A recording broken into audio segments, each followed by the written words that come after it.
আমার মতো মিষ্টিখোর মানুষ বোধহয় খুব কমই আছে। আগের দিনের ব্লগে দেখেইছিলে সুস্মিতার বার্থডে সেলিব্রেট করা হয়েছিল, তো ওই কেকটা আমরা তিনজন মিলে হাফটা পুরো খেয়েই নিয়েছিলাম। যারা আগের পার্টটা দেখোনি তারা এখনই আগের পার্টটা দেখে এসো। তো তারপর আমি এখানে কাজ করছিলাম বলে বেশি ভালোবাসা দেখাচ্ছিল একটু ওরা। তো মিষ্টি খাওয়ার পরে যা হয় আর কি, গালটা একদম মিষ্টি হয়ে গিয়েছিল, তো সেই জন্য আমরা বানাচ্ছিলাম একটু কুরকুরে চাট। এটা আমরা প্রত্যেকবারই বানাই। তারপরে তো তিনজন আড্ডা মারতে মারতে একটু খাওয়ার পরে আমরা একটু বানিয়ে নিয়েছিলাম ইনস্টাগ্রামের জন্য ফটোস ভিডিওস। আর এখানে বিয়ে বাড়িটার ব্যাপারটা হচ্ছে আমরা জানতামই না যে এখানে বিয়ে বাড়ি আছে। আর এখানকার ওনার যে আমাদের কাকু, উনিও আমাদেরকে জানায়নি আগে থেকে।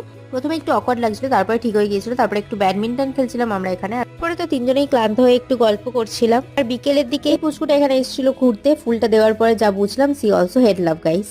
সকালের ব্রেকফাস্ট এতই দেরি করে করেছিলাম যে আমরা 4টের সময় লাঞ্চ করছিলাম। আর আমাদের লাঞ্চে ছিল আজকে বিরিয়ানি, চিকেন কষা, মোমো আর স্যালাড। আর এখানে ছিল একটুখানি স্প্রাইট। ব্যাস তাড়াতাড়ি করে খাওয়া দাওয়া করে তারপরে গুছানোর পালা। এখানে গুছানো গাছানো হচ্ছিল, আর এখানে অলরেডি বিয়ে বাড়ির লোকজন চলে এসেছিল, তো তাড়াতাড়ি করে আমরা গুছিয়ে নিয়ে বেরিয়ে পড়লাম। আজকে টাটা।